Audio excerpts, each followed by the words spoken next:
Thank you for listening. My name is Hung Lu. I am the owner and operator of Cash Property Inc.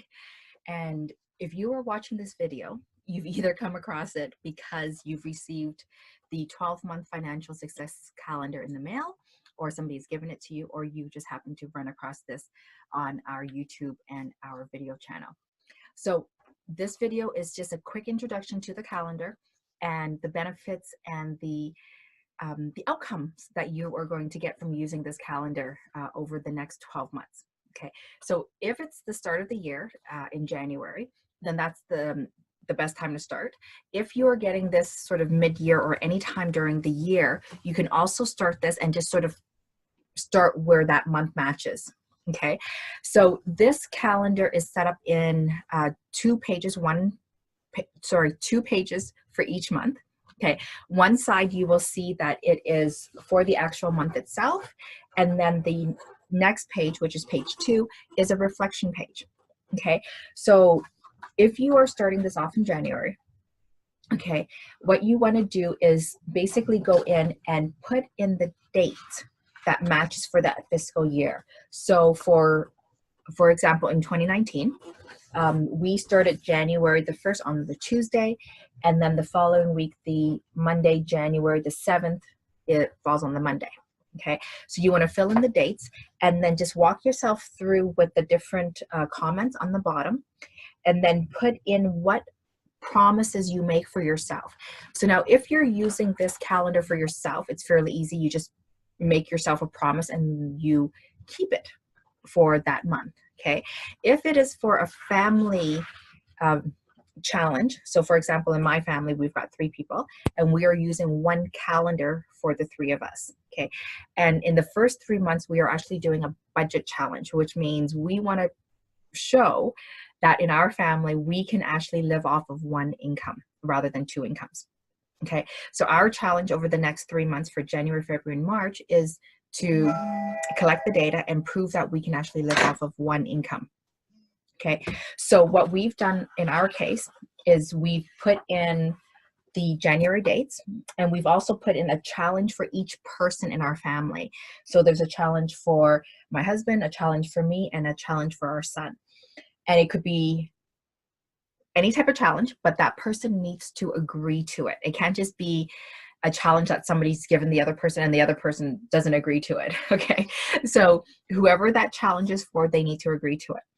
And then for us, what we've done is the challenge for my husband is that he has to take his lunch to work every day for the month of January.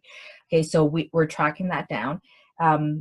For my son, his challenge is to appreciate the toys that he currently has, right? So it could be something very simple or something very elaborate. In my case, my challenge that my husband gave me was that for the next 3 months, so basically for the month of January, February, and March, I cannot buy another house or an RV or any sort of residence on wheels. Okay. So what you want to do is put in your challenge and any sort of notes and basically just go through the calendar. Okay, make it as fun as you like. And really it is for fun, but the end goal of it at the end of the year is to really get you to where you want to be financially.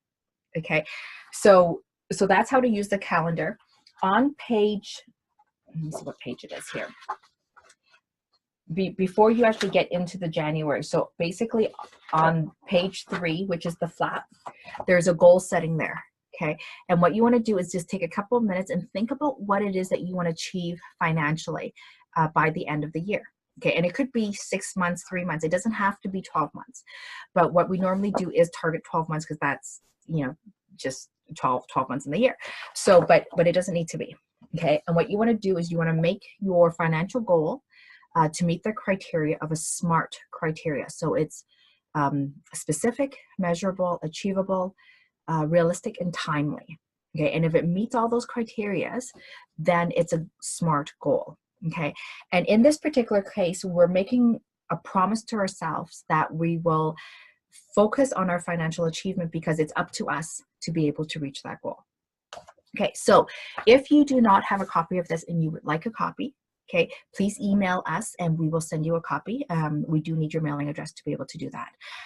If you have a copy and you go through this, and any feedback that you have on this, we would love to hear from you about this. So you can send us an email or do a video testimony, any sort of comment you like, please. I really want to hear from you, because this is something that I've put together, and I think it would help, but maybe it doesn't, or maybe it does, and I would like to hear that. Okay, so at the end of the year, you go all the way through, and then you do sort of a reflection of the time that has passed. Okay, so now this calendar is set up month to month, and there are specific activities that relates to each month. So for example, the RRSP contribution, the top up of that, or the the final contribution to that for the previous year is in February. Okay, so you want to make sure that you get that in by February. Or for example, the start of the school year, there's some specific activities that you could do to help with your money management in August. Okay, and then the same thing in Christmas time. So there are very specific activities targeted each month to help you focus, so that you don't fall off track from your financial resolution. Okay, so please, I hope you enjoy this calendar, and any feedback from it, I would love to hear from you. Okay, so thank you very much for watching.